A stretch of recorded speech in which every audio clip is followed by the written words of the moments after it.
En Afrique noire, c'est un personnage qui a pour fonction de raconter les mythes, de chanter ou de raconter des histoires du temps passé. De ce fait, c'est un conteur généalogiste et historien. Il est la mémoire d'une famille, d'un village, d'un peuple, d'un pays.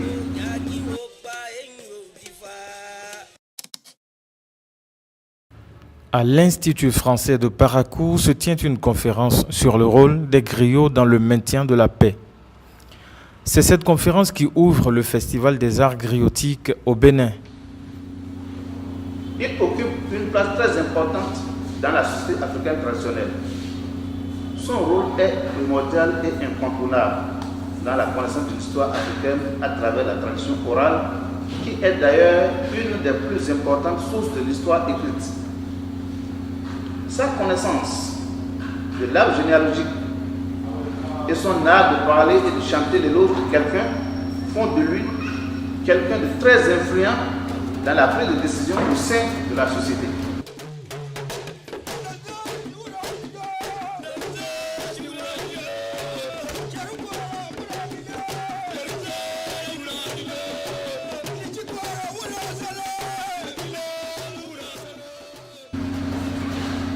Il est un compagnon des guerriers, aussi bien pendant les guerres intestines que pendant les guerres de position ou de résistance. Dans tous les cas de figure, le griot est reconnu innocent par tous les temps et est donc épargné des balles de guerre. Le Festival des arts griotiques est né en septembre 2017 où s'est déroulée la première édition à l'esplanade de Déma Radio. L'association Parole d'Afrique, basée à Parakou, a en effet remarqué que la riche variété de griots du Nord Bénin était jusqu'ici inconnue même au Bénin où beaucoup s'étonnent qu'il existe de griots. Et pourtant, il existe environ 20 castes de griots cumulant pratiquement à 3000 le nombre de griots individuels qui jouent un rôle important dans la société traditionnelle et moderne au Nord Bénin. On a ici les griots de tour qui sont eux sans instruments pour se faire accompagner. Il y a les griots de tambour ayant pour usage le tam-tam, quelle que soit sa taille, ou le flot, ou le tambouret, ou autre.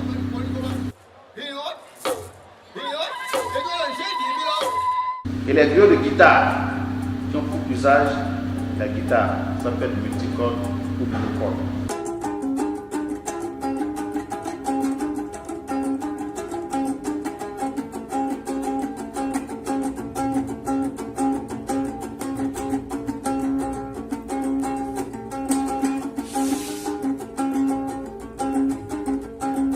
Il y a les griots flûtistes qui utilisent la flûte.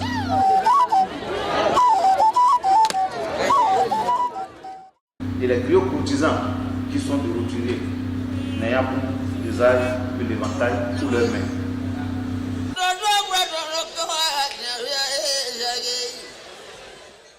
Et les griots souffleurs qui utilisent des trompettes, les petits qu'on appelle la guitare, ou les grands qu'on appelle l'angari.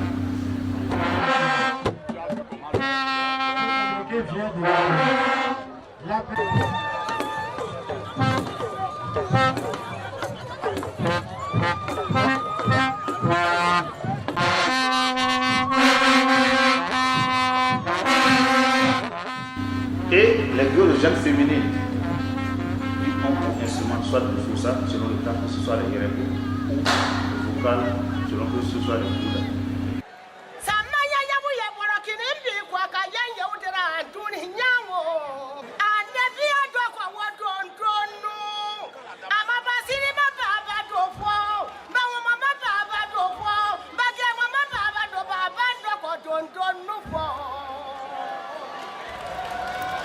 Déjà à la deuxième édition, le Festival des arts griotiques a connu une dimension internationale avec ses connexions avec les griots du Nigeria, du Niger et du Burkina Faso.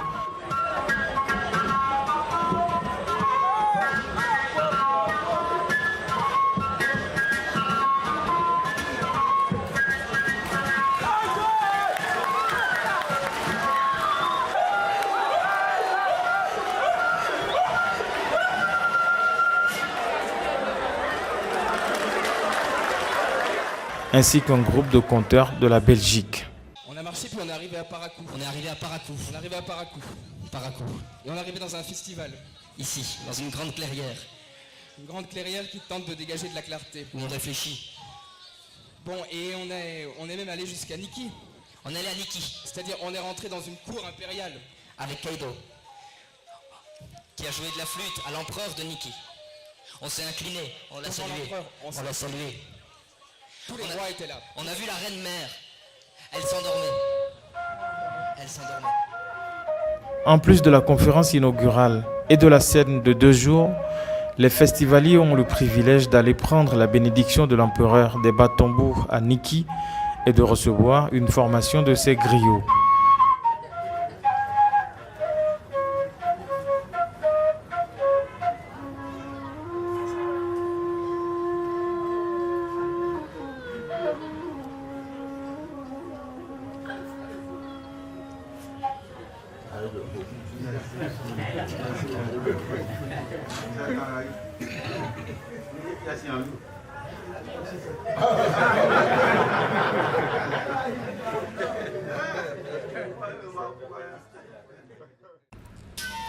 Et le festival désormais fixé au mois d'avril s'achève sur un concert de son promoteur, l'artiste griot pratiquant de la musique afro-funk d'inspiration griotique, Bara Sonon, ici en duo avec son hôte du Burkina Faso, le flûtiste Keito Wense.